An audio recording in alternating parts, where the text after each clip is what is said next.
ಸಬಿಹಾ ಭೂಮಿಗೌಡ ಒಬ್ಬ ಕನ್ನಡ ಲೇಖಕಿ, ಪ್ರಾಧ್ಯಾಪಕಿ ಮತ್ತು ಚಿಂತಕಿ. ಮಂಗಳೂರು ವಿಶ್ವವಿದ್ಯಾಲಯದ ನಿವೃತ್ತ ಕುಲಪತಿಗಳು ಮತ್ತು ಶಿವರಾಮ ಕಾರಂತ ಪೀಠದ ನಿರ್ದೇಶಕಿಯಾಗಿದ್ದರು. ಇವರು ಸಣ್ಣ ಕಥೆ, ಕವನ, ಸಾಹಿತ್ಯ, ವಿಮರ್ಶೆ ಮತ್ತು ಮಹಿಳಾ ಅಧ್ಯಯನ ಕ್ಷೇತ್ರಗಳಲ್ಲಿ ಗಮನಾರ್ಹ ಕೊಡುಗೆ ನೀಡಿದ್ದಾರೆ. ಇವರ ಕೃತಿಗಳಲ್ಲಿ ಬಗೆ, ಚಿತ್ತಾರ, ನುಡಿಗವಳ, ಕಡಲತಡಿಯ ಮನೆ ಪ್ರಮುಖವಾಗಿದೆ. ಅನೇಕರಿಗೆ ಬದುಕು ಕಟ್ಟಿಕೊಳ್ಳಲು ಬೋಧಿಸಿ ಆಡಳಿತದಲ್ಲಿ ಒಬ್ಬ ಮಾದರಿ ಮಹಿಳೆಯಾಗಿ ಇವರು ಮಾಡಿರುವ ಉತ್ತಮ ಕಾರ್ಯಗಳು ನೂರಾರು. ನಮ್ಮ ಹೆಮ್ಮೆಯ ಡಾಕ್ಟರ್ ಸಬಿಹಾ ಭೂಮಿಗೌಡ ಅವರ ಕುರಿತ ಈ ಸಂಚಿಕೆ ನಿಮಗಾಗಿ.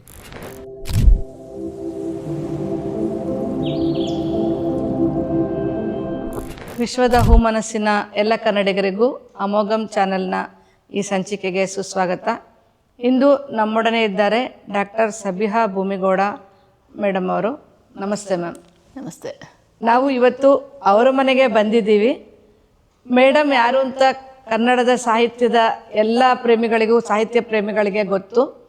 ಇವರು ಸಮಕಾಲೀನ ಮಹಿಳಾ ಲೇಖಕಿಯರಲ್ಲಿ ಪ್ರಸಿದ್ಧರು. ಮೇಡಮ್ ಅವರು ಕರ್ನಾಟಕ ಮಹಿಳಾ ದೌರ್ಜನ್ಯ ವಿರೋಧಿ ಒಕ್ಕೂಟದಲ್ಲಿ ತಮ್ಮನ್ನು ತಾವು ಸಕ್ರಿಯವಾಗಿ ತೊಡಗಿಸಿಕೊಂಡಿದ್ದಾರೆ. ಎಲ್ಲಕ್ಕಿಂತ ಹೆಚ್ಚಾಗಿ ಕರ್ನಾಟಕ ಮಹಿಳಾ ವಿಶ್ವವಿದ್ಯಾಲಯ, ಅಕ್ಕಮಹಾದೇವಿ ವಿಶ್ವವಿದ್ಯಾಲಯದ ಕುಲಪತಿಗಳಾಗಿ ಕಾರ್ಯನಿರ್ವಹಿಸಿದ್ದಾರೆ. ಇಂತಹ ಒಬ್ಬ ವಿಶಿಷ್ಟ ವ್ಯಕ್ತಿಯನ್ನು ಸಂದರ್ಶನ ಮಾಡೋಕ್ಕೆ ಬಂದಿರೋದು ನನಗೆ ತುಂಬ ಸಂತೋಷ ಆಗಿದೆ. ಅವರ ಅನುಭವಗಳನ್ನು ಅವರ ಮಾತುಗಳಲ್ಲಿ ಕೇಳೋಣ ಬನ್ನಿ. ಮೇಡಮ್ ನಮಸ್ತೆ. ನಮಸ್ತೆ. ಈ ಕಾರ್ಯಕ್ರಮಕ್ಕೆ ಸುಸ್ವಾಗತ ಮೇಡಮ್. ಮತ್ತು ಈ ಇದರಲ್ಲಿ ಮೊದಲಿಗೆ ನೀವು ನಿಮ್ಮ ಬಾಲ್ಯದ ಬಗ್ಗೆ ಹೇಳಿ. ನಾನು ಹುಟ್ಟಿದ್ದು ಇವತ್ತಿನ ಗದಗ ಜಿಲ್ಲೆ ಗಜೇಂದ್ರಗಡ ಅನ್ನುವಂಥ ಪ್ರದೇಶದಲ್ಲಿ. ಆದರೆ ತುಂಬ ಎಳವೆಯಲ್ಲಿ ನಮ್ಮ ತಂದೆ ಮಂಗಳೂರಿನ KREC ಅನ್ನುವಂಥ ಕ್ಯಾಂಪಸ್ಸಿಗೆ, ಇವತ್ತು ಅದು NITK ಅಂಥೇಳಿ ಪ್ರಸಿದ್ಧ ಆಗಿದೆ, ಅಲ್ಲಿಗೆ ಬಂದರು ವೃತ್ತಿ ನಿಮಿತ್ತ.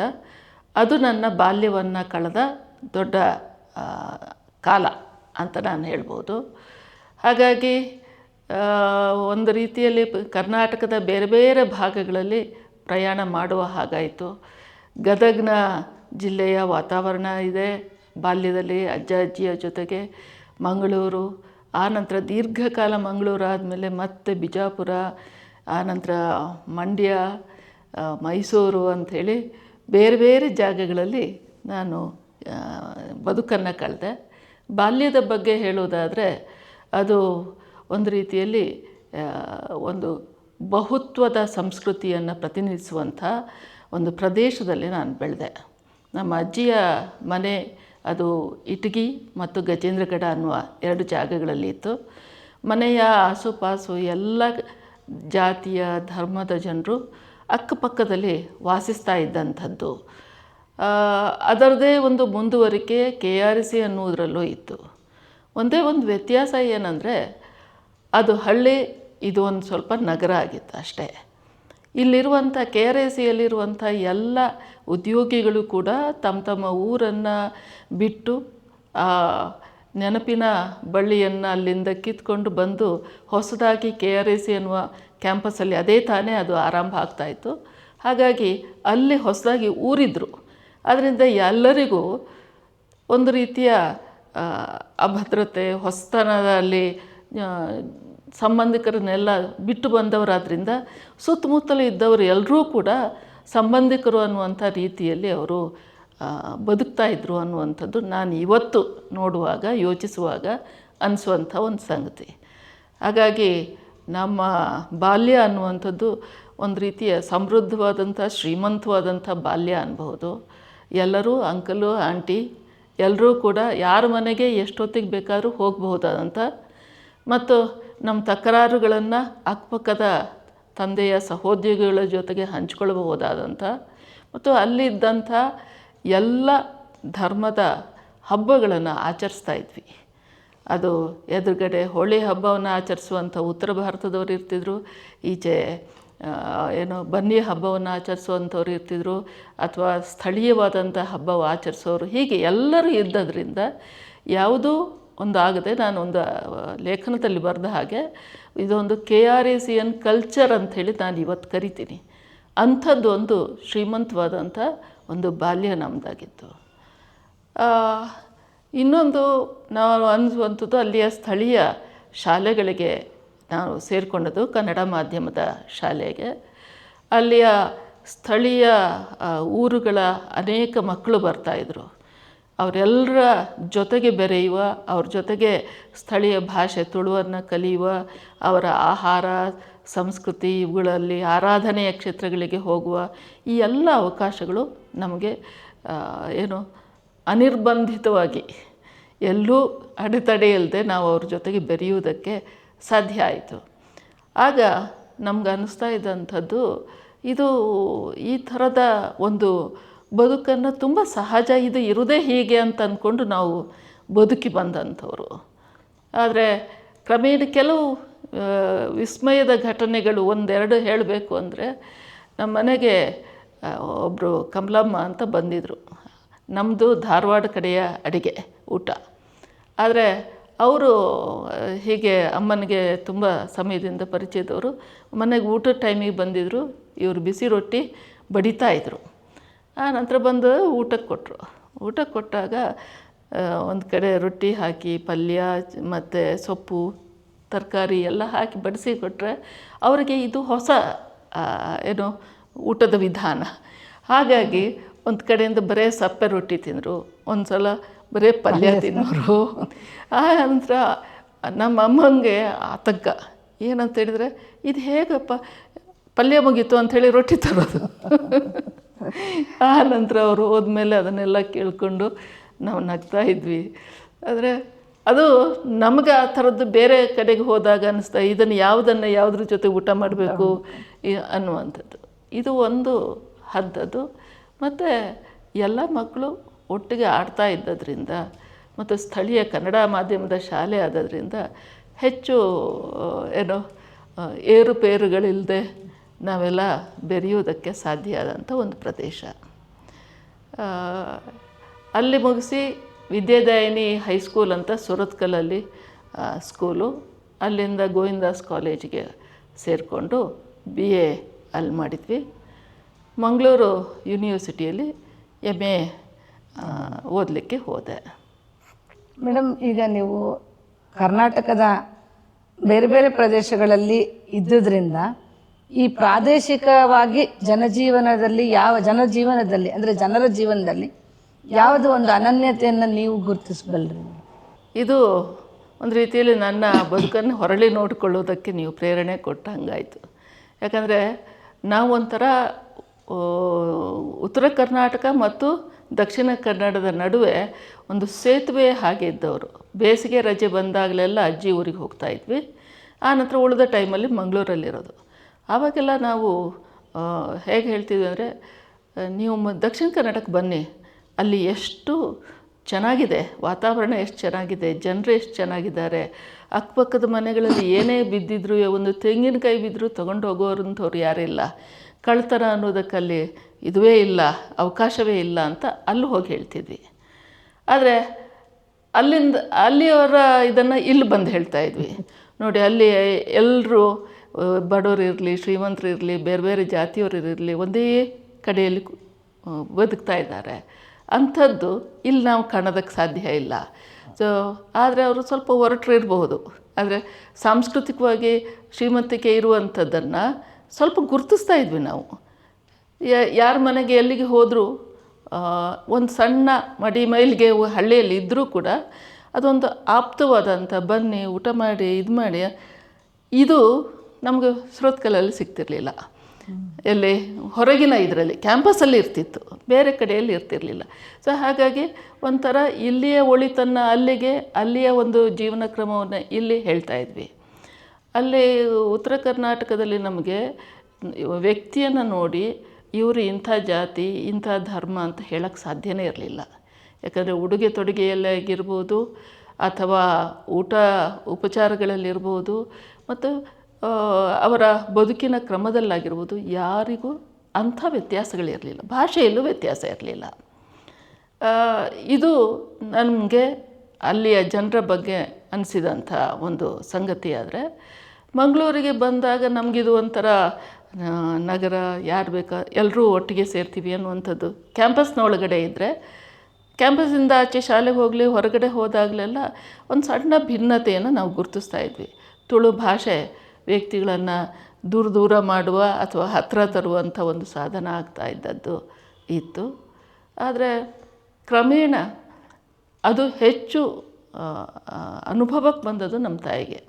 ನಾವೆಲ್ಲ ಹೊರಗಿನ ಜಗತ್ತಲ್ಲಿ ತುಂಬ ವೇಗವಾಗಿ ತೊಡಗಿಸ್ಕೊಂಡದ್ರಿಂದ ಮನೆಯಲ್ಲೇ ಇರುವ ಅವರಿಗೆ ಈ ಭಾಷೆ ಅನ್ನುವಂಥದ್ದು ಅಥವಾ ಪ್ರದೇಶದ ಭಿನ್ನತೆ ಅನ್ನುವಂಥದ್ದು ಅವರಿಗೆ ಕಾಡ್ತಾಯಿತ್ತು.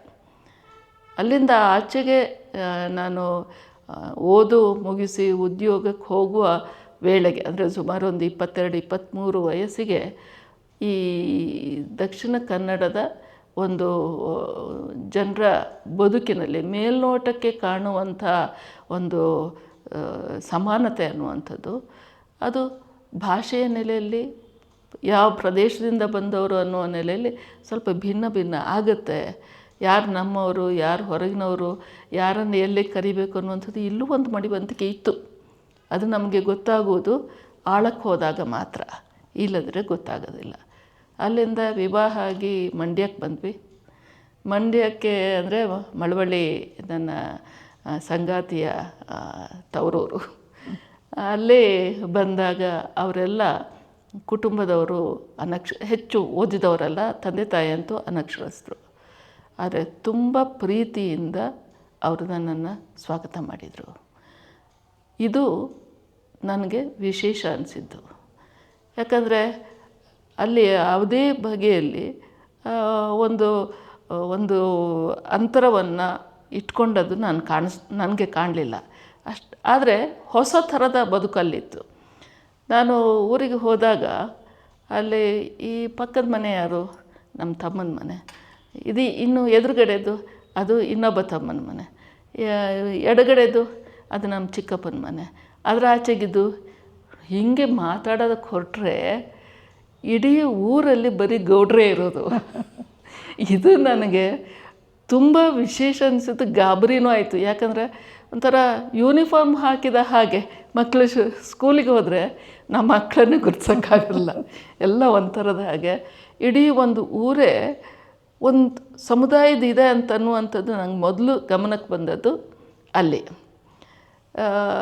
ಆದರೆ ನಮಗೆ ಈ ಗೌಡ್ರು ಅನ್ನುವಂಥವ್ರು ಅಥವಾ ಮಂಡ್ಯ ಗೌಡ್ರು ಅನ್ನುವಂಥವ್ರು ಪರಿಚಯ ಆದದ್ದು H.L. ಕೇಶವಮೂರ್ತಿಯವರ ಸಾಹಿತ್ಯದ ಮೂಲಕ.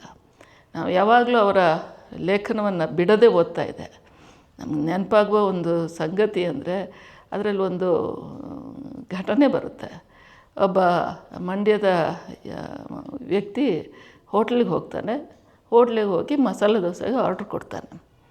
ಆಗ ಸರ್ವರು ಬರ್ತಾನೆ. ಬಂದುಬಿಟ್ಟು ಇವನ ಮೇಲಿಂದ ಕೆಳಗಿನವರೆಗೆ ನೋಡಿ ಆ ಮಣ್ಣಾದ ಶರ್ಟು ಇವೆಲ್ಲ ನೋಡಿಬಿಟ್ಟು ಮಸಾಲೆ ದೋಸೆಗೆ 10 ರೂಪಾಯಿ ಆಗುತ್ತೆ ಅಂತಂದು ಜೋರಲ್ಲಿ ಹೇಳ್ತಾನೆ. ಇವನಿಗೆ ದೊಡ್ಡ ಅಪಮಾನ ಆಗಿ ಅವನು ಚಡ್ಡಿ ಜೋಬಿಂದ 10,000 ನೋಟು ತೆಗೆದು ಟೇಬಲ್ ಮೇಲೆ ಇಟ್ಟು ತಗೊಂಡು 10,000ಕ್ಕೂ ಮಸಾಲೆ ದೋಸೆ ತಗೊಂಡು ಬಾ ಅಂತಂದು ಹೇಳ್ದ ಅಂತ. ಅಂದರೆ ಈ ಥರದ ನಮ್ಗೆ ಗೊತ್ತಿದ್ದದು ಇದು.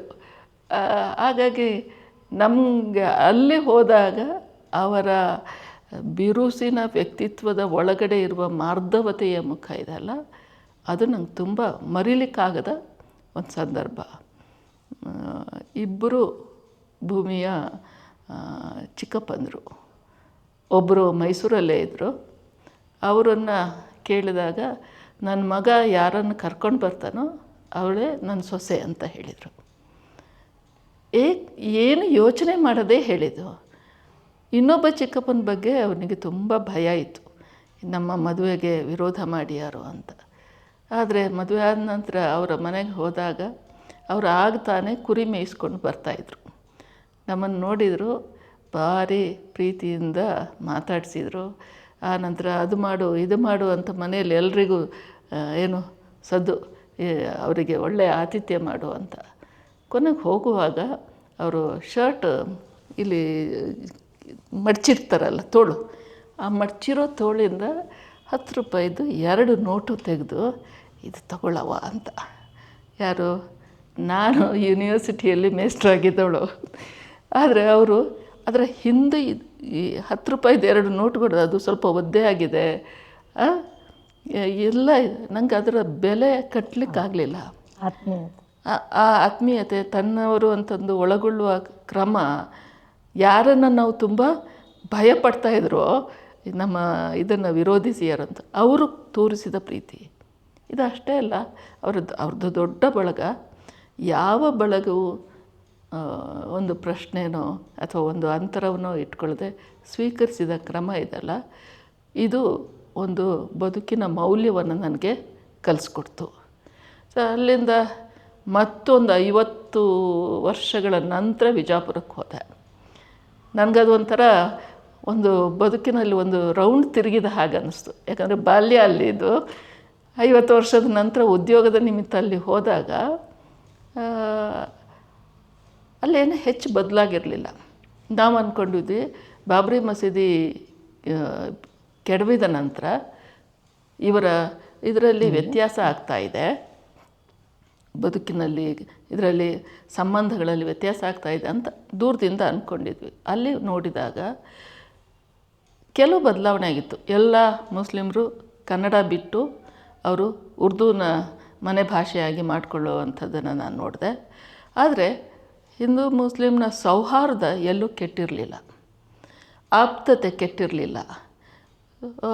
ಇದು ನನಗೆ ಹೆಚ್ಚು ಜನರ ಜೊತೆಗೆ ಬೆರೆಯೋಕ್ಕಾಗಲಿಲ್ಲ ನನ್ನ ಕೆಲಸದ ಕಾರಣಕ್ಕಾಗಿ. ಆದರೆ ಇದು ತುಂಬ ಅನಿಸಿದ್ದು ನಮ್ಮ ಮನೆ ಒಳಗಡೆಯ ಮಕ್ಕಳಿಗೆ ಮತ್ತು ಭೂಮಿಗೆ. ಅವನಿಗೆ ಇವತ್ತಿಗೂ ವಿಜಾಪುರ ಅಂದರೆ ಒಂಥರ ರೋಮಾಂಚನ. ಯಾವಾಗ ಹೋಗೋಣ ಅಂತ. ಬಿಟ್ಟು ಬಂದರೆ 5 ವರ್ಷ ಆಯಿತು. ಆದರೆ ಜನ ಅಷ್ಟು ಪ್ರೀತಿ ಮಾಡ್ತಾರೆ.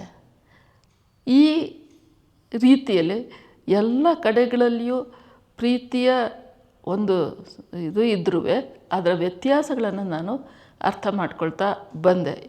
ಭಿನ್ನ ಬರೇ ಉಡುಗೆ ತೊಡುಗೆ ಆಹಾರದಲ್ಲಿ ಮಾತ್ರ ಅಲ್ಲ, ಜನ ಬಳಕೆಯಲ್ಲೂ ವ್ಯತ್ಯಾಸಗಳಿದೆ. ಮೈಸೂರಿಗೆ ಬಂದ್ವಲ್ಲ, ಈಗ ಒಂದು 3.5 ವರ್ಷದ ಹಿಂದೆ ಮೈಸೂರಿಗೆ ಬಂದ್ವಿ. ಮೈಸೂರಿಗೆ ಬರುವಾಗ ನಾನು ಅಂದ್ಕೊಂಡಿದ್ದೆ ಮಂಗಳೂರಲ್ಲಿ ನಾನು ಹೆಚ್ಚು ಸುತ್ತಮುತ್ತಲಿನ ಮನೆಗಳ ಜೊತೆಗೆ ಬೆರ್ತಿಲ್ಲ, ಇಲ್ಲಿ ಬಂದಾಗ ರಿಟೈರ್ಡ್ ಆಗಿರ್ತೀನಿ, ಹೆಚ್ಚು ಬೆರೀಬಹುದು ಅಂತ. ಆದರೆ ಇಲ್ಲಿ ಮಂಗಳೂರಿಗಿಂತ ಏನು ಹೊಸದಲ್ಲ ಅನಿಸುತ್ತೆ. ಯಾಕಂದರೆ ಎಲ್ಲರೂ ಅವರವರ ಕೆಲಸದಲ್ಲೇ ತೊಡಗಿಕೊಳ್ಳುವಂಥದ್ದು. ನನಗೆ ಇಲ್ಲಿ ಗೆಳತಿಯರಿದ್ದ ಕಾರಣಕ್ಕೆ, ಒಕ್ಕೂಟದ ಸ್ನೇಹಿತರು ಇದ್ದ ಕಾರಣಕ್ಕೆ, ಸಮಾನ ಮನಸ್ಕ ಸಂಘಟನೆಯ ಗೆಳೆಯರು ಇದ್ದ ಕಾರಣಕ್ಕಾಗಿ ನಮಗಿದು ಅನ್ಯ ಅನ್ನಿಸ್ಲಿಲ್ಲ. ಇಲ್ಲದೆ ಹೋಗಿದ್ದಿದ್ರೆ ಇದು ಕೂಡ ನಾವೇನು ಅಂದ್ಕೊಂಡಿದ್ವೋ ಅದಕ್ಕಿಂತ ಭಿನ್ನವಾಗಿ ನಮಗೆ ಆಪ್ತತೆಯನ್ನು ತುಂಬ ಆಪ್ತವಾಗಿ ನಮ್ಮನ್ನು ಸ್ವೀಕರಿಸುತ್ತೆ ಅಂತ ಅಂದ್ಕೊಂಡಿದ್ವಿ. ಆದರೆ ಮನೆಗಳ ಪಕ್ಕದಲ್ಲಿರುವಂಥದ್ದು ಒಂಥರದ ಯಾಂತ್ರಿಕದ ಸಂಬಂಧದ ಹಾಗೆ ಅನಿಸುತ್ತೆ. ಇದಕ್ಕೆ ಒಂದೇ ಉತ್ತರ ಕೊಡ್ಬೋದೇನೋ, ಎಲ್ಲವುಗಳು ಕಾಲದಲ್ಲಿ ಬೇರೆ ಬೇರೆ ಕಾಲದಲ್ಲಿ ನಾನು ಬೇರೆ ಬೇರೆ ಊರಲ್ಲಿದ್ದದ್ದು. ಈ ನಮ್ಮ ಹೆಚ್ಚು ನಗರೀಕರಣಕ್ಕೆ ಒಳಗಾಗ್ತಾ ಇದ್ದ ಹಾಗೆ ನಮ್ಮ ಆಲೋಚನೆಗಳು, ಬದುಕಿನ ಕ್ರಮಗಳು ವ್ಯತ್ಯಾಸ ಆಗ್ತಾನೆ ಹೋಗ್ತವೆ ಅಂತ ಅನಿಸುತ್ತೆ. ಮೇಡಮ್, ನೀವು ಮಂಗಳೂರು ವಿಶ್ವವಿದ್ಯಾಲಯದಲ್ಲಿ ಕನ್ನಡ ವಿಭಾಗದಲ್ಲಿ ಮೊದಲ ಮಹಿಳಾ ಸಂಶೋಧಕಿಯಾಗಿ ಆಯ್ಕೆಯಾಗಿದ್ರಿ. ಆಗ ನಿಮಗೆ ಯಾವ ಅನುಭವಗಳಾಯಿತು? ಸಂಶೋಧನೆ ಮಾಡಬೇಕು ಅನ್ನೋದು ನನ್ನ ಮೊದಲ ಆದ್ಯತೆಯೂ ಆಗಿರಲಿಲ್ಲ. ಆದರೆ ಮನೆಯಲ್ಲಿ ಒಂದು ಒತ್ತಾಸೆ ಇತ್ತು. ಆದ್ದರಿಂದ ಮತ್ತು ಒಂದು ಒತ್ತಾಸೆ ಮಾತ್ರ ಅಲ್ಲ, ಆಗಲೇಬೇಕು ಅನ್ನುವಂಥ ಒಂದು ರೀತಿಯಲ್ಲಿ ಪ್ರಚೋದನೆಯೂ ಇತ್ತು. ಹಾಗೆ ನಾನು MA ಮುಗಿದ ತಕ್ಷಣ ಅಲ್ಲಿ ಅಪ್ಲೈ ಮಾಡಿದೆ ಫುಲ್ ಟೈಮ್ ಫೆಲೋಶಿಪ್ಪಿಗೆ. ಆವಾಗ ಯೂನಿವರ್ಸಿಟಿ ಫೆಲೋಶಿಪ್ ಇರ್ತಿತ್ತು. ಬಟ್ ಅಲ್ಲಿ ಸೆಲೆಕ್ಷನ್ ನಂದಾಗಲಿಲ್ಲ. ನಾನು ಆ ಯೂನಿವರ್ಸಿಟಿಯ ಫಸ್ಟ್ ರ್ಯಾಂಕ್ ಸ್ಟೂಡೆಂಟು. ಆದರೆ ನನ್ನನ್ನು ಬಿಟ್ಟು ಬೇರೆ ಯೂನಿವರ್ಸಿಟಿಯ ಒಬ್ಬರು ಸೆಲೆಕ್ಷನ್ ಆದರು. ಕಾರಣ ಇಷ್ಟೇ, ನಾನು ಹುಡುಗಿಯಾಗಿದ್ದೆ, ಅವರು ಗಂಡಸ ಹುಡುಗ ಆಗಿದ್ರು. ಅಂದರೆ ಸಂಶೋಧನೆಯಾಗೆ ಆಯ್ಕೆ ಮಾಡಿಕೊಳ್ಳುವಾಗ ಹೆಣ್ಣು ಮಕ್ಕಳಿಗೆ ಆ ಟೈಮಲ್ಲಿ ಹೆಚ್ಚು ಪ್ರೋತ್ಸಾಹದಾಯಕವಾದಂಥ ವಾತಾವರಣ ಇರಲಿಲ್ಲ. ಅನೇಕರಿಗೆ ಒಂಥರದ ಏನು ಪೂರ್ವ ತೀರ್ಮಾನಗಳಿದ್ವು. ಇವರು ಪೂರ್ಣ ಮಾಡೋದಿಲ್ಲ, ಅರ್ಧದಲ್ಲಿ ಬಿಟ್ಟು ಹೋಗ್ತಾರೆ, ಮದುವೆ ಆದಮೇಲೆ ಅವರು ಎಲ್ಲೋ ಬಿಟ್ಟು ಹೋಗ್ತಾರೆ, ಇವರಿಗೆ ಮಾಡೋದು ವೇಸ್ಟ್ ಆಫ್ ಟೈಮ್ ಅಂತನ್ನುವಂಥದ್ದು ಅವರದಲ್ಲಿ ಇತ್ತು ಅಂತ ನಂಗೆ ಕ್ರಮೇಣ ಗೊತ್ತಾಯಿತು. ಅದು ನನ್ನಲ್ಲಿ ಹಠವನ್ನು ಹುಟ್ಟಿಸ್ತು. ನನ್ನದೇ ಯೂನಿವರ್ಸಿಟಿಯಲ್ಲಿ ನನ್ನ ಆಯ್ಕೆ ಆಗಲಿಲ್ಲ ಅಂದಾಗ ಈಗ ಹಂಗಾರೆ ಬಿಡಬಾರ್ದು, ಮಾಡಲೇಬೇಕು ಅಂತ. ಸೊ ನಾನು ಆನಂತರ ಫುಲ್ ಟೈಮ್ ಇದು ಮಾಡಲಿಲ್ಲ, ಸಂಶೋಧಕ್ಕೆ ಆಗಲಿಲ್ಲ. ಆದರೆ ಪಾರ್ಟ್ ಟೈಮ್ ಆಗಿ ಅಲ್ಲೇ ನಾನು ಗೆಸ್ಟ್ ಫ್ಯಾಕಲ್ಟಿಯಾಗಿ ಕೆಲಸ ಮಾಡ್ತಾ ಸಂಶೋಧನೆಗೆ ಸೇರಿಕೊಂಡೆ. ಮೇಷ್ಟ್ರು ನನಗೆ ಕೆಲವು ಕಂಡೀಷನ್ ಹಾಕಿದರು. ಆಗ ಗೊತ್ತಾಯಿತು ನಂಗೆ, ಅದು ನೀವು ಮಧ್ಯದಲ್ಲಿ ಬಿಡಬಾರ್ದು. ಆಯ್ತು ಸರ್, ಬಿಡೋದಿಲ್ಲ, ನಾನೇ ಬೇಕಂತ ಆಯ್ಕೆ ಮಾಡಿಕೊಂಡಿರೋದು ಇದು ಅಂತ. ಆ ನಂತರ ಕ್ರಮೇಣ ಒಂದು ಬಗೆಯ ಒತ್ತಡ ಏನಿತ್ತಂದರೆ, ನಾನು ಸಂಶೋಧನೆಯನ್ನು ಪೂರ್ಣಗೊಳಿಸಿದರೆ ಮಾತ್ರ ಆ ವಿಭಾಗದಲ್ಲಿ ಇನ್ನೊಬ್ಬ ಹೆಣ್ಮಗಳಿಗೆ ಸಂಶೋಧನೆಗೆ ಅವಕಾಶ ಇತ್ತು. ಇದು ಒಂದು ಬಗೆಯ ಹೊರೆಯನ್ನು ನಮಗೆ ಉಂಟು ಮಾಡುತ್ತೆ. ಅಯ್ಯೋ ಏನಪ್ಪ ಇದು, ನಾನು ಒಬ್ಬಳಲ್ಲ, ನನ್ನ ಹೆಜ್ಜೆಯ ಒಂದು ಎಲ್ಲೋ ಒಂದು ಚೂರು ಆಚೆ ಆದರೆ ಅನೇಕರಿಗೆ ಅನ್ಯಾಯ ಆಗುತ್ತೆ ಅಂತ. ಇವತ್ತು ಎಲ್ಲ ಯೂನಿವರ್ಸಿಟಿಗಳಲ್ಲೂ ಹೆಣ್ಮಕ್ಳಿದ್ದಾರೆ. ಅವತ್ತು ಅಂದರೆ 84, 85 ಅವಧಿಯಲ್ಲಿ ನಮ್ಮ ಯೂನಿವರ್ಸಿಟಿಲಿ ಆ ಪರಿಸ್ಥಿತಿ ಆಯಿತು. ಕೊನೆಗೆ ಬೇಸಿಗೆ ರಜೆಯಲ್ಲಿ ನನ್ನ ಮದುವೆ ಆಗಿತ್ತು. ಬೇಸಿಗೆ ರಜೆಯಲ್ಲಿ ನನ್ನ ಸಂಗಾತಿ ಕೋಲಾರ ಗೋಲ್ಡ್ ಫೀಲ್ಡ್ಸಲ್ಲಿದ್ದರು. ಅಲ್ಲಿಗೆ ಹೋಗಬೇಕಾದ್ರೂ ನನಗೆ ಒಂದು ಬಗೆಯ ಒತ್ತಡ, ರಜೆ ಮುಗಿಸಿ ಬರುವಷ್ಟರಲ್ಲಿ ಇಷ್ಟು ಕೆಲಸ ಆಗಬೇಕು ಅಂತ ಗೈಡಿದ್ದು. ಅವರ ನೆಲೆಯಿಂದ ಅವ್ರು ತುಂಬ ಸರಿಯಾಗಿದ್ದರು. ಆದರೆ ನಮಗೆ ಅದು ಉಳಿದವರಿಗೆ ಇಲ್ಲದ ಒಂದು ಹೆಚ್ಚಿನ ಹೊರೆಯನ್ನು ನಮ್ಮ ಮೇಲೆ ಹಾಕ್ತಾ ಇದ್ದಾರೆ ಅಂತ ಅನ್ನಿಸ್ತು. ಮತ್ತು ಒಂಥರ ಹಠ ಹಿಡಿದು ಅದು ಪೂರ್ಣ ಮಾಡಿದ್ವಿ. ನಾನು ಸಂಶೋಧನೆಯನ್ನು ಪೂರ್ಣಗೊಳಿಸಿ ಸಬ್ಮಿಟ್ ಮಾಡಿದ ಮೇಲೇ ನನ್ನ ನೆಕ್ಸ್ಟ್ ಬ್ಯಾಚಿನ ಫಸ್ಟ್ ರ್ಯಾಂಕ್ ಹುಡುಗಿಗೆ ಅವರು ಸ್ಟೂಡೆಂಟಾಗಿ ತೊಗೊಂಡ್ರು. ಇವತ್ತು ಪರಿಸ್ಥಿತಿ ಬದಲಾಗಿದೆ, ಅಲ್ಲಿ ಹೆಣ್ಮಕ್ಳಿಗೂ ಅವಕಾಶ ಇದೆ. ಈಗ ಹೊರಳಿ ನೋಡುವಾಗ ಅನಿಸೋದು, ಇದೆಲ್ಲ ಏನಾಗಿತ್ತು, ಯಾಕೆ ಹೀಗಾಗಿ ಆಗತ್ತೆ ಅಂತ. ಇದರಿಂದ ತುಂಬ ಅನಾನುಕೂಲನೂ ನಾವು ಅನುಭವಿಸಿದ್ದೀವಿ. ಕೆಲವು ಸಂಶೋಧನಾ ವಿದ್ಯಾರ್ಥಿಗಳು ಇರ್ತಿದ್ರು, ಹೆಣ್ಮಕ್ಳು ನಾನೊಬ್ಬಳೇ ಇದ್ನಾ, ಯಾರ ಹತ್ರ ಏನನ್ನು ಕೇಳಬೇಕು ಗೊತ್ತಿಲ್ಲ, ಯಾವ ವಿಷಯದ ಬಗ್ಗೆಯೂ ಮಾತನಾಡುವುದಕ್ಕೆ ಯಾರ ಹತ್ರ ಹೋಗಬೇಕು, ಯಾವುದನ್ನು ಮಾತಾಡಿದರೆ ಎಲ್ಲಿ ಇವರು ನಮ್ಮನ್ನು ಅಂಡರ್ ಎಸ್ಟಿಮೇಟ್ ಮಾಡ್ತಾರೋ, ಅಥವಾ ಈ ಸಂಶೋಧನೆಯ ಕುರಿತ ಹಾಗೆ ನಾವು ಕೇಳುವ ಪ್ರಶ್ನೆಗಳು ತುಂಬ ಎಲಿಮೆಂಟ್ರಿ ಅಂತ ಭಾವಿಸಿಕೊಂಡು ನಮ್ಮನ್ನು ಯಾವ ರೀತಿಯಲ್ಲಿ ಮುಂದಿನ ದಿನಗಳಲ್ಲಿ ಗ್ರಹಿಸ್ತಾರೋ. ಯಾಕಂದರೆ ಒಂದು ಕಡೆಯಲ್ಲಿ ನಾನು ಅಲ್ಲಿ ಟೀಚ್ ಮಾಡ್ತಾ ಇದ್ದದ್ರಿಂದ ಈ ಎರಡನ್ನೂ ಸಮತೂಗಿಸುವ ಒಂದು ಹೊರೆ ಅಂತ ನನಗನ್ನಿಸ್ತಾ ಇತ್ತು. ಸೊ ಇದು ಒಂದು ನೆಲೆಯದ್ದಾದರೆ, ಇನ್ನೊಂದು ಇದೇ ಕಾರಣಕ್ಕಾಗಿಯೇ ನಾವು ಸ್ವಲ್ಪ ಗಂಭೀರವಾಗಿ ಒಂದು ಹಠ ತೊಟ್ಟು ಕೆಲಸ ಮಾಡೋದಕ್ಕೂ ಇದು ನೆರವಾಯಿತು ಅಂತಲೂ ಹೇಳ್ಬೋದು. ಮತ್ತು ಮೇಡಮ್, ನೀವು ಮಹಿಳಾ ವಿಶ್ವವಿದ್ಯಾಲಯದ ಕುಲಪತಿಯಾಗಿ ಕಾರ್ಯನಿರ್ವಹಿಸಿದ್ರ. ಆ ಒಂದು ಉನ್ನತ ಹುದ್ದೆಯನ್ನು ಅಲಂಕರಿಸುವಾಗ ಅಲ್ಲಿನ ಜವಾಬ್ದಾರಿಗಳು ಏನಾದರೂ ನಿಮಗೆ ಅದು ಬಹಳ ಚಾಲೆಂಜಸ್ ಇರುತ್ತೆ, ಅದನ್ನು ಯಾವ ರೀತಿ ನೀವು ಸರಿತೂಗಿಸ್ಕೊಂಡು ಹೋದ್ರಿ? ಅಲ್ಲ, ಅದು ಅಲಂಕರಿಸುವುದಲ್ಲ, ಆ ಜವಾಬ್ದಾರಿಯನ್ನು ನಿರ್ವಹಿಸುವುದು ವಾಸ್ತವಿಕವಾಗಿ ತುಂಬ ಭಿನ್ನವಾದಂಥ ಕೆಲವು ಸಂದರ್ಭಗಳನ್ನು ಎದುರಿಸಿದೆ.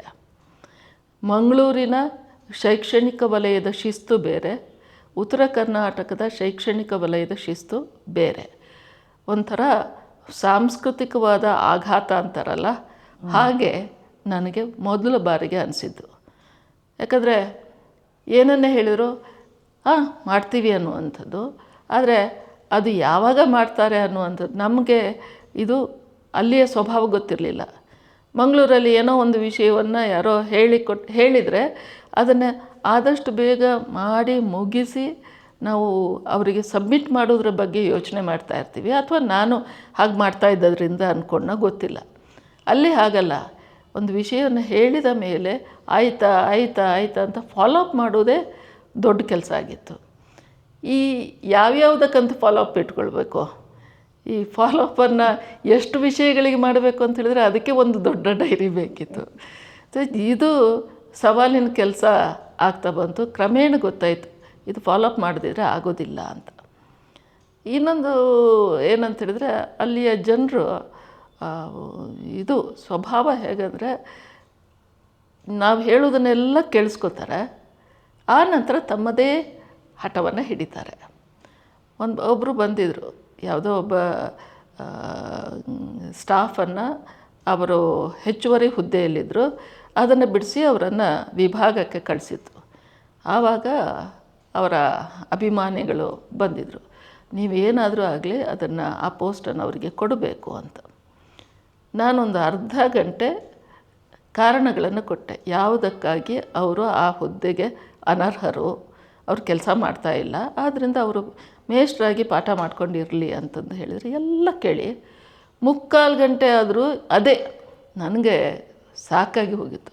ಆ ನಂತರ ಅನ್ನಿಸ್ತು, ಇವರಿಗೆ ಉತ್ತರ ಹೇಳೋದಲ್ಲ, ಅಂದರೆ ವಿವರಗಳನ್ನು ಕೊಡೋದಲ್ಲ, ಇವರಿಗೆ ನಾವು ಕೆಲವು ಮಾತುಗಳಲ್ಲಿ ಹೇಳಬೇಕೇನೋ ಅಂತ, ಅಥವಾ ಏನು ಒಮ್ಮೆ ಎದುರುಗಡೆ ಇದ್ದಾಗ ಆಯಿತು ಅಂತಂದ್ಬಿಟ್ಟು ಮತ್ತೆ ಮಾಡಬೇಕಾದನ್ನೇ ಮಾಡಬೇಕೇನೋ ಅನ್ನುವಷ್ಟರ ಮಟ್ಟಿಗೆ ಅಲ್ಲಿಯ ಸ್ವಭಾವಗಳನ್ನು, ಕೆಲವರ ಸ್ವಭಾವಗಳನ್ನು ನಾನು ನೋಡಿದೆ.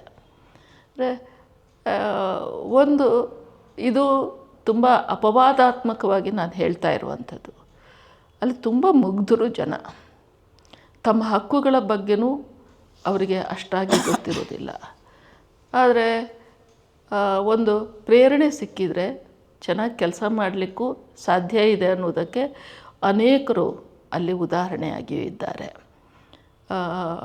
ಅದನ್ನು ನಾನು ಅಲ್ಲಿ ಇದ್ದಷ್ಟು ಕಾಲ ಏನು ಕೆಲಸ ಮಾಡಲಿಕ್ಕೆ ಸಾಧ್ಯ ಆಗಿದೆಯೋ ಅದು ಒಂದು ಟೀಮ್ ವರ್ಕಿನ ಪ್ರಯತ್ನ. ಆ ಟೀಮ್ ವರ್ಕಿಗೆ ಬೇಕಾದದ್ದು ಒಬ್ಬರನ್ನು ಗುರುತಿಸಿ ಇವರು ನಂಬುವುದಕ್ಕೆ ಅರ್ಹರು ಅಂತ ಅನಿಸಿ ಅವರಿಗೆ ಜವಾಬ್ದಾರಿ ಕೊಟ್ಟರೆ, ಅಥವಾ ನಾವು ಅವರನ್ನು ಗುರುತಿಸಿದರೆ, ಆ ವಿಶ್ವಾಸದ ಮೂಲಕ ಒಂದು ಹೆಜ್ಜೆ ನಿರೀಕ್ಷೆ ಮಾಡಿದರೆ 4 ಹೆಜ್ಜೆ ಮುಂದೆ ನಮ್ಮ ಜೊತೆಗೆ ಬರ್ತಾರೆ. ಇದು ಅಲ್ಲಿಯ ಜನರ ಒಂದು ಮುಖ್ಯವಾದಂಥ ಒಂದು ಗುಣ ಅಂತ ನಾನು ಅಂದ್ಕೊಂಡಿದ್ದೀನಿ. ಮತ್ತು ಅಲ್ಲಿ ನಮಗೆ ಒಂದು ಅಧಿಕಾರಕ್ಕೊಂದು ಮರ್ಯಾದೆ ಕೊಡೋದು ಅಂತಾರಲ್ಲ, ಅದು ತುಂಬ ಇದೆ. ನಾನು ಇದ್ದಷ್ಟು ವರ್ಷಗಳ ಕಾಲ ಕೇವಲ ಯೂನಿವರ್ಸಿಟಿಯ ಒಳಗಲ್ಲ, ಯೂನಿವರ್ಸಿಟಿಯ ಹೊರಗೆ ಕೂಡ ಮತ್ತು ರಾಜಕಾರಣದ ವಲಯದಲ್ಲಿ ಇದ್ದವರು ಕೂಡ ನಡೆಸಿಕೊಂಡಂಥ ಕ್ರಮ ಇದೆಲ್ಲ, ಗೌರವ ಕೊಟ್ಟ ಕ್ರಮ, ಅದು ವಿಶೇಷದ್ದು. ನನಗದನ್ನು ಮರೆಯೋದಕ್ಕೇ ಸಾಧ್ಯ ಇಲ್ಲದಂಥ ಒಂದು ಒಳ್ಳೆಯ ಸಂಗತಿ. ಮೇಡಮ್, ಈಗ ನೀವು 4 ವರ್ಷ ಅಲ್ಲಿ ಕುಲಪತಿಗಳಾಗಿದ್ದಾಗ ಯಾವ್ಯಾವ ಕೆಲಸಗಳು, ಅಂದರೆ ಯಾವ್ಯಾವ ಕಾರ್ಯಗಳು ನಿರ್ವಹಿಸಿದ್ರಿ ಮೇಡಮ್? ಅಂದರೆ ಯಾವ ಕೆಲಸಗಳಾಯಿತು ಆ ಸಮಯದಲ್ಲಿ ನಿಮ್ಮ ಮನಸ್ಸಿಗೆ ತೃಪ್ತಿ ಆಗುವಂತಹ ಯಾವ ಕೆಲಸಗಳನ್ನು ಅಲ್ಲಿ ಮಾಡೋಕ್ಕೆ ಸಾಧ್ಯ ಆಯಿತು? ಒಂದಷ್ಟು ಶೈಕ್ಷಣಿಕವಾದಂಥ ಕೆಲಸಗಳು ಅಥವಾ ರುಟೀನಾದ ಕೆಲಸಗಳನ್ನು ಹೊರತುಪಡಿಸಿ ನೆನಪಿಸಿಕೊಳ್ಳೋದಾದರೆ, ನಾವು ಅಲ್ಲಿ ಕನಸು ಕಂಡಂಥ ಕೆಲವನ್ನು ಕೈಗೊಳ್ಳಲಿಕ್ಕೆ ಸಾಧ್ಯ ಆಗಿದೆ. ಒಂದು, ನಾನು ಅಲ್ಲಿಗೆ ಹೋದಾಗ ವ್ಯಾಲ್ಯೂಯೇಷನ್ಗೆ ಎಲ್ಲ ಟೀಚರ್ಸ್ ಬರೋರಲ್ಲ, ಅವರೆಲ್ಲ ಹೇಳಿದರು, ನಾವೆಲ್ಲಿ ಉಳ್ಕೊಳ್ಬೇಕು, ಒಂದು ಯೂನಿವರ್ಸಿಟಿ ಅಂತೀರಿ, ಒಂದು ಗೆಸ್ಟ್ ಹೌಸ್ ಇಲ್ಲ, ಹಾಗಿಲ್ಲ ಅಂತ ತುಂಬ ಗಲಾಟೆ ಮಾಡೋರು. ನಾನು ಹೇಳಿದೆ, ಇನ್ನು 2 ವರ್ಷ ಕೊಡಿ, ನಿಮಗೊಂದು ತಾತ್ಕಾಲಿಕ ನೆಲೆಯಲ್ಲಾದರೂ ಒಂದು ಕೆಲವರಿಗಾದರೂ ದೂರದಿಂದ ಬರೋರಿಗೆ ಗೆಸ್ಟ್ ಹೌಸ್ ಕೊಡ್ತೀವಿ ಅಂದ. ಆನಂತರ ಅದನ್ನು ಹಠ ಹಿಡಿದು ಒಂದು 20 ಜನ ಇರುವಂಥದ್ದನ್ನು ಮೊದಲು ಮಾಡಿದೆ, ವ್ಯವಸ್ಥೆ ಆಯಿತು. ಆನಂತರ ಒಂದು ದೊಡ್ಡ ಗೆಸ್ಟ್ ಹೌಸನ್ನು ಕಟ್ಕೊಟ್ವಿ. ಅದು ಅವರು ಕಲ್ಪನೆ ಮಾಡ್ಕೊಂಡಿರಲಿಲ್ಲ. ಒಂದು 50-60 ಕೋಣೆಗಳ ಒಂದು ದೊಡ್ಡ ಗೆಸ್ಟ್ ಹೌಸನ್ನು ನಮಗೆ ಮಾಡಲಿಕ್ಕೆ ಸಾಧ್ಯ ಆಯಿತು. ಇದು ಒಂದಾದರೆ, ಇನ್ನೊಂದು, ನಾವು ಮಹಿಳಾ ವಸ್ತು ಸಂಗ್ರಹಾಲಯ ಮಾಡಬೇಕು ಅಂಥೇಳಿ ಕನಸ್ಕೊಂಡ್ವಿ. ಯಾಕಂದರೆ ಈ ಥರದ ಒಂದು ವಸ್ತು ಸಂಗ್ರಹಾಲಯ ಎಲ್ಲೂ ಇಲ್ಲ. ಎಲ್ಲ ಕಡೆಗಳಲ್ಲಿ ಯಾವುದೋ ಒಂದು ವಿಂಗಲ್ಲಿ ಮಹಿಳೆಯರಿಗೆ ಸಂಬಂಧಪಟ್ಟಂಥ ವಸ್ತುಗಳನ್ನು ಇಟ್ಟಿರ್ತಾರೆ. ನಾವೇನು ಕಲ್ಪನೆ ಮಾಡ್ಕೊಂಡಿದ್ದೀವಿ ಅಂದರೆ ಕರ್ನಾಟಕದ ಎಲ್ಲ ಮಹಿಳೆಯರ ಪ್ರತಿನಿಧೀಕರಣ ಅಲ್ಲಿ ಇರಬೇಕು ಅಂತ. ಅಂದರೆ ಮಹಿಳೆಯರ ಕೌಶಲ್ಯ ಎಲ್ಲಿದೆ, ಅವರ ತಜ್ಞತೆ ಎಲ್ಲಿದೆ, ಅವರ ಪ್ರತಿಭೆ ಎಲ್ಲಿದೆ, ಇದನ್ನು ಬಿಂಬಿಸುವಂಥ ಮಹಿಳಾ ವಸ್ತು ಸಂಗ್ರಹಾಲಯ ನಮ್ಮ ಕನಸಾಗಿತ್ತು. ಅದಕ್ಕೆ ಯೋಚನೆ ಮಾಡಿ ಸಾಕಷ್ಟು ತಯಾರಿಗಳನ್ನು ಮಾಡಿಕೊಂಡು ಇವತ್ತು ಮಹಿಳಾ ವಿಶ್ವವಿದ್ಯಾನಿಲಯದ ಆವರಣದ ಒಳಗಡೆ ಈ ವಸ್ತು ಸಂಗ್ರಹಾಲಯದ ಕಟ್ಟಡ ಪೂರ್ಣಗೊಂಡಿದೆ. ಆ ನಂತರ ಸುಮಾರು 4,500 ಈ ಆರ್ಟಿಫ್ಯಾಕ್ಟ್ಸ್ ಅಂತೀವಿ, ವಸ್ತುಗಳನ್ನು ಸಂಗ್ರಹ ಮಾಡಿ ಇಟ್ಟಿದ್ದೀವಿ. ಈಗ ಅದಕ್ಕೆ ಒಂದು ಗ್ಯಾಲರೀಸ್ ಎಲ್ಲ ಮಾಡಿ ಅದನ್ನು ಮಾಡಿದರೆ ಪೂರ್ಣ ಆಗುತ್ತೆ. ಇದು ಇನ್ನೊಂದು ಅಂತಹ ಒಂದು ಅಂದುಕೊಂಡ ಕೆಲಸ. ಮತ್ತು ಹಿಂದಿನ ಅವಧಿಯಲ್ಲಿ ಒಂದು ಅಂಬೇಡ್ಕರ್ ಭವನಕ್ಕೆ ಒಂದು ಬರೀ ಇದು ಅಡಿಪಾಯವನ್ನು ಮಾತ್ರ ಹಾಕಿ ಇಟ್ಟು ಹೋಗಿದ್ದರು. ಸೊ ಈ ಥರದ ಇವುಗಳನ್ನು ಮಾಡಬೇಕು ಅಂಥೇಳಿ ಹೊರಟು ಅದು ಒಂದು 1300 ಜನ ಕೂತ್ಕೊಳ್ಬಹುದಾದಂಥ ಬೃಹತ್ ಅಂಬೇಡ್ಕರ್ ಭವನದ ಒಂದು ಕೆಲಸ ಕೂಡ ಇವತ್ತು ಪೂರ್ಣಗೊಂಡಿದೆ. ಇಂಟೀರಿಯರ್ಸ್ ಮಾತ್ರ ಆಗಬೇಕಿತ್ತು, ಅದನ್ನು ಬಂದ ಮೇಲೆ ಈಗ ಮುಂದುವರಿತಾ ಇದೆ ಅಂತ ಅಂದ್ಕೊಂಡಿದ್ದೀನಿ. ಇದರ ಜೊತೆಗೆ ನನಗೆ ಅಲ್ಲಿ ಒಂದು ಏನಂತ ಹೇಳಿದರೆ ಈ ತಾರಾಲಯ, ಕಿರು ತಾರಾಲಯವನ್ನು ಸರ್ಕಾರದ ವಿಜ್ಞಾನ ಇಲಾಖೆಯವರು ಯಾರೋ ಅದನ್ನು ಮುಂದೆ ಬಂದಿದ್ದರು. ಸೊ ನಮ್ಗೆ ಅದು ಒಂದು ತುಂಬ ಮುಖ್ಯ ಅನಿಸಿ ಅದಕ್ಕೊಂದು ಚೌಕಟ್ಟನ್ನು ಹಾಕಿದ್ವಿ. ಮಹಿಳಾ ವಿಶ್ವವಿದ್ಯಾನಿಲಯ, ಮಹಿಳಾ ವಸ್ತು ಸಂಗ್ರಹಾಲಯ ಮತ್ತು ಆ ತಾರಾಲಯದ ಹತ್ತಿರ ಸೈನ್ಸ್ ಮ್ಯೂಸಿಯಂ ಅಂತ ಮಾಡುವಾಗ 2 ಸೆಕ್ಷನನ್ನು ಮಹಿಳಾ ವಿಜ್ಞಾನಿಗಳಿಗೆ ಸಂಬಂಧಪಟ್ಟದನ್ನು ಮಾಡಬೇಕು ಅಂಥೇಳಿ ಹೇಳಿದ್ವಿ. ಅದು ಇನ್ನೂ ಆಗಿಲ್ಲ. ಬಟ್ ಒಂದಕ್ಕೊಂದು ಪರಸ್ಪರ ಪೂರಕವಾಗುವಂಥ ಒಂದು ಇಲ್ಲಿ ಬಂದವರು ಎಲ್ಲವನ್ನು ಒಂದು ಕಡೆಯಿಂದ ತಿಳ್ಕೊಂಡು ಹೋಗೋದಾಗ ಅದಕ್ಕೊಂದು ಬೆಲೆ ಬರುತ್ತೆ ಅಂತ ಯೋಚನೆ ಮಾಡಿದ್ವಿ. ಮತ್ತು ಅಲ್ಲಿ ಹೋದಾಗ ಅಲ್ಲಿ ಮಳೆನೇ ಇಲ್ಲ ಅನ್ನೋದು ನಂಗೆ ತುಂಬ ಶಾಕ್ ಕೊಡುವಂಥದ್ದು. ನಾವು ಕಾದಂಬರಿಗಳಲ್ಲೋ ಎಲ್ಲೋ ಓದ್ತಾ ಇದ್ವಿ, ಆದರೆ ಎಲ್ಲೂ ಕೂಡ ಮಳೆ ಇಷ್ಟು ವಿರಳವಾಗಿರುತ್ತೆ ಅನ್ನೋದನ್ನು ಕರಾವಳಿಯ ನನಗಂತೂ ಕಲ್ಪಿಸ್ಕೊಳ್ಳೋಕ್ಕೆ ಸಾಧ್ಯ ಇರಲಿಲ್ಲ. ಸೊ ಆವಾಗ ಈ ಮರಗಳು ತುಂಬ ನಿಧಾನ ಬೆಳೆಯೋದು, ಏನು ಮಾಡೋದು ಅಂತ ಯೋಚನೆ ಆದಾಗ ನಾವಲ್ಲಿಯ ಸೌಂದರ್ಯೀಕರಣಕ್ಕೆ ಮಹಿಳಾ ಸಾಧಕಿಯರನ್ನು ಮತ್ತು ಗ್ರಾಮೀಣ ಮಹಿಳೆಯರ ಕೌಶಲ್ಯಗಳನ್ನು ಬಿಂಬಿಸುವ ಒಂದು ಶಿಲ್ಪೋದ್ಯಾನವನ್ನು ಆರಂಭ ಮಾಡಿದ್ವಿ. ಅದು ನಮಗೆ ಸಾಧ್ಯ ಆದದ್ದು ಗೋಟಗೋಡಿಯ ಸೊಲಬಕ್ಕನವರು ಮತ್ತು ಹಾವೇರಿಯ ಸತೀಶ್ ಕುಲಕರ್ಣಿಯವರ ನೆರವಿನಿಂದ. ಅವರ ಸೊಲಬಕ್ಕನವರ ಮಗ ಹರ್ಷವರ್ಧನ್ ಅವರು ಇದನ್ನು ನಮಗೆ ಮಾಡಿಕೊಟ್ರು. ಯೂನಿವರ್ಸಿಟಿಗೆ ಅಕ್ಕಮಹಾದೇವಿ ಅನ್ನುವ ಹೆಸರು ಇಡುವ ಹೊತ್ತಿಗೆ ಇದು ಕೂಡಿ ಬಂತು. ಆದ್ದರಿಂದ ಅದು ಒಂದು ರೀತಿಯಲ್ಲಿ ನಮಗೆ ಯೂನಿವರ್ಸಿಟಿಗೆ ಇದ್ದಕ್ಕಿದ್ದ ಹಾಗೆ ಒಂದು ಸಂದರ್ಶಕರು ಬಂದು ಹೋಗುವ ರೀತಿಯಲ್ಲಿ ವಾತಾವರಣ ಬದಲಾಗಿಬಿಡ್ತು. ಅದು ಅಂದರೆ ಅಲ್ಲಿ ಹೇಗೆ ಮಾಡಿದ್ರಿ ಮ್ಯಾಮ್? ನೀರು ಎಲ್ಲ ಅಂದರೆ ಆ ಉದ್ಯಾನವನಕ್ಕೆ ಸಪೋರ್ಟ್ ಮಾಡಿದ್ರು ಅಂದ್ರಲ್ಲ? ಅಂದರೆ ಮೂರ್ತಿಗಳು ಎಲ್ಲ ಸಾಧಕಿಯರ ಮೂರ್ತಿಗಳು. ಆನಂತರ ಒಂದು ಗ್ರಾಮೀಣ ಭಾಗದಲ್ಲಿ ಯಾವ್ಯಾವ ಅಂದರೆ ನೇಯ್ಗೆ ಆಗಿರ್ಬೋದು, ಬುಟ್ಟಿ ಎಣಿಯೋದು, ಬೇರೆ ಬೇರೆ ಸಾಕಾಣಿಕೆ ಆಗಿರ್ಬೋದು, ಇವೆಲ್ಲವನ್ನು ಮಾಡುವ ಹೆಣ್ಮಕ್ಕಳ ಶಿಲ್ಪಗಳನ್ನು ಒಂದು ಹಟ್ಟಿ ಥರದನ್ನು ಮಾಡಿ ಅದರಲ್ಲಿ ಇಡುವ.